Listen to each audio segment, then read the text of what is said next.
Good afternoon. My name is Jose Weimar Arango Arroyado. I live and work in Town. I'm 48 years old. I study environmental engineering at UNAD. I like to play soccer, chess, and table tennis. I also love watching news, walking, and reading. This weekend was in Belmira Moor.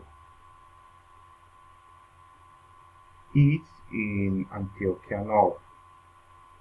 It is a beautiful and wonderful place.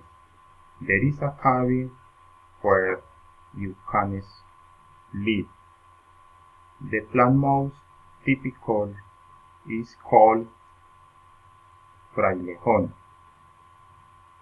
It's a place to cool.